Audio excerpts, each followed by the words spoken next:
And Jason, Liberal Senator Dave Sharma quite rightly pointed out today that Anthony Albanese has supported royal commissions like the UN Oil for Food, child sexual abuse, the banking aged care sectors, disability, robo-debt, veteran suicide, but not the most deadly terror attack on our home soil. What do you make of the hypocrisy?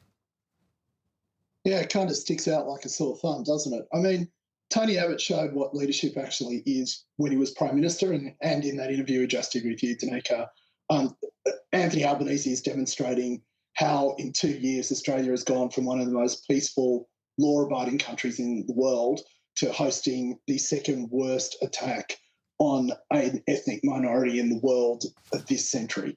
So, I mean, no wonder he doesn't want a royal commission. And I think the truth of why he doesn't want a royal commission is because it would have to look at whether there were clear security failures by ASIS and ASIO, or whether that happened at the New South Wales Police Force level. He would have to look at the funding behind these groups that both enable and encourage and foster this hate and division.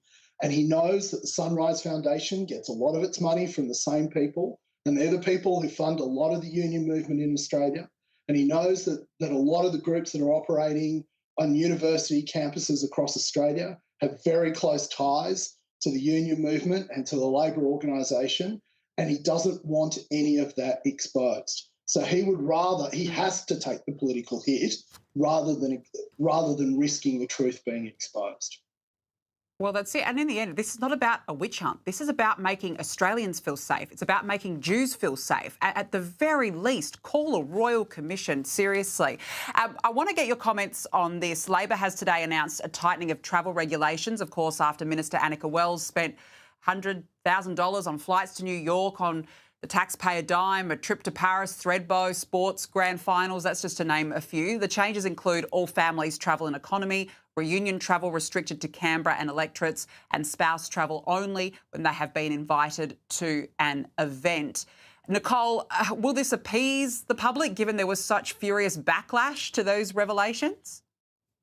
I don't see how it could possibly appease the Australian people who are in the midst of an unprecedented cost of living crisis, when we have families who, what if you're a FIFO worker in the mining industry? What if you're a member of our defence forces? You're not having your family flown in every other day for a reunion, are you?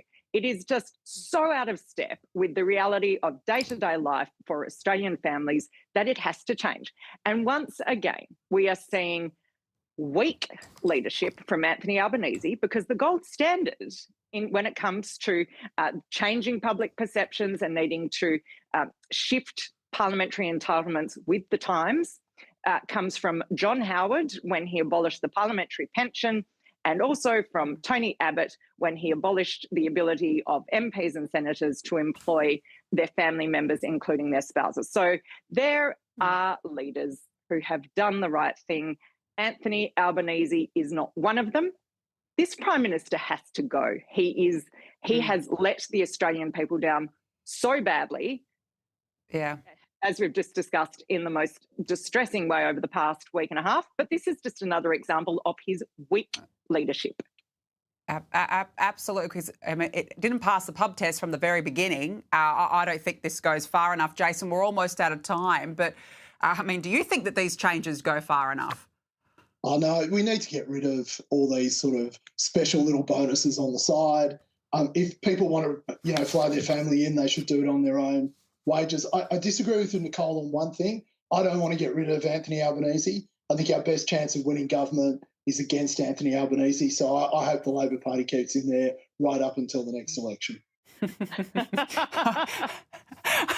I think you raise a good point, Jason. I don't know why we didn't think of that from the beginning, but you know what? You're actually spot on. I like that a lot. Nicole Flynn, Jason Falinski, thank you so much for joining me. And you're right, it's been not the best end to the year, but I so appreciate you both coming on and particularly sharing your comments there about Katie Allen. She was a real asset to this country. So thank you so much for joining me.